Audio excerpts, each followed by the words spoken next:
I want to follow up on on a couple of technologies that we've mentioned, which are the headsets, because as you've alluded to, you've started in 2011, so all the hardware was not necessarily the same as it is today. So I wanted maybe Right. to get your opinion on what's the current landscape. If you're going into a manufacturing site, what kind of different devices would you see paired with augmented reality? Are there any advantages or drawbacks to like either one? Well, yeah, there are. And it really depends on the use case. Phones and tablets are great, and most people use these. And that's the big advantage. Is that they have these. They're used, and a lot of companies will buy iPads or buy tablets. And they're easily managed and things like that. But the downside is you got to use at least one of your hands, to really view the data. And there's one vendor out there that has an augmented reality version, but it only works on the tablet, and you have to set the tablet down, and that's your use case, which doesn't, kind of doesn't make sense for me. Augmented reality, really, to really realize its full potential, really needs to be hands free. The HoloLens 1 was great. We embraced it when it came out, but that's not really something you're going to have someone working 8 hours in. And even Microsoft said that it wasn't fully safety rated. It was big. The battery life, wasn't great when you're, kind of running these things. HoloLens 2 is better. I think that the big advantage right now goes to RealWear, head-mounted tablet one. When I first saw them, I have to be honest with you, I wasn't impressed. It was a monocle, and I was thinking, okay, well, yeah, I don't know about that. But when I first kind of played around with it, and the big thing is you got to put it on a bump cap or you got to put it on a hardware hat, because Mhm. that makes it stable. If you just slap it on your head and you're moving your head and it's kind of jangling around, it's kind of hard to get situated. But once you get used to it and it kind of sits below your eye, then it's good because you're hands free and you can go around. And with iQagent, you can pull up information and you can do things. And there's quite a few of my customers are using at least a couple head-mounted tablets. There's been a lot of headgear that hasn't made it out, and they were kind of targeted toward manufacturing. But the thing about manufacturing is you got to pay attention to what they're doing. If you've got a physical tether, that's an okie dokie for most manufacturing plants, because you can't have a wedding ring, you can't have a bracelet, you can't have a necklace. And if you do, I don't care if it's under your clothes or if it's a breakaway, it's just not going to happen. So the wearables that don't have that are going to have the advantage. I think, right, the HMT1 is probably the most practical. Vuzix has got some nice stuff out there, but it is tethered.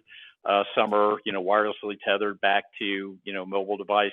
The HoloLens 2 is not, and it is a very nice unit. But the suites that come with the software and everything like that, it's kind of hard to buy like 10 or 15 or 5 dozen of those things, because it's a pretty big thing. And there's a lot of development that goes into that. So mostly what I've been seeing in America, it's iPads and HMT ones, and then a smattering of kind of the others, and then the labs will have the HoloLens.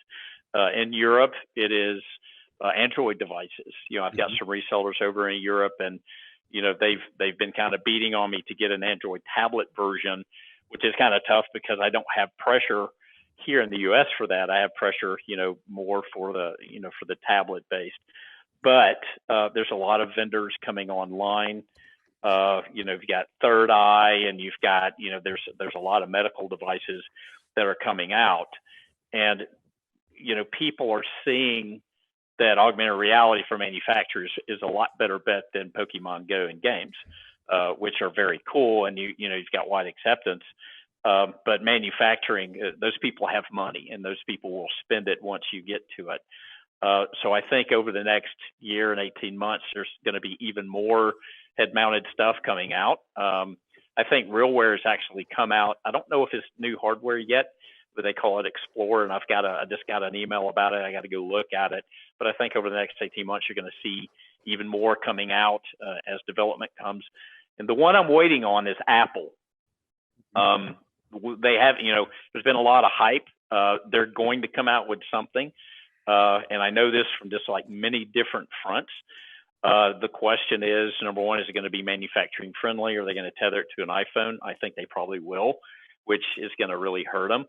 But maybe they won't. I love Apple products and everything, but they tend to not really focus on manufacturing at all.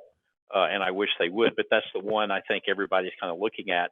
And I've seen also that I think Google has said that they're going to be coming out with something, but again, I don't know if it's going to have a manufacturing context.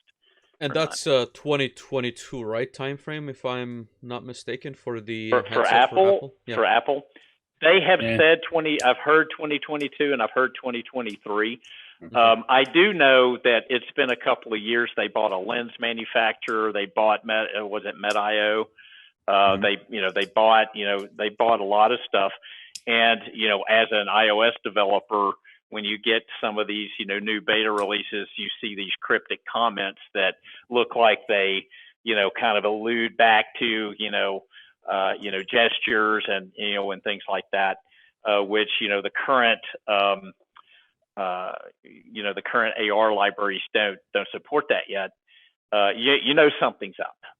Tim Cook is not returning my calls, even though I am an Auburn fan. So I guess I'm gonna have to wait for the rest of the world, to find out what they're doing. Tim, if you're listening, send me an email. Tim, if you're listening, send all of us an email. We would love to come to the mothership for a live show. That's exactly right.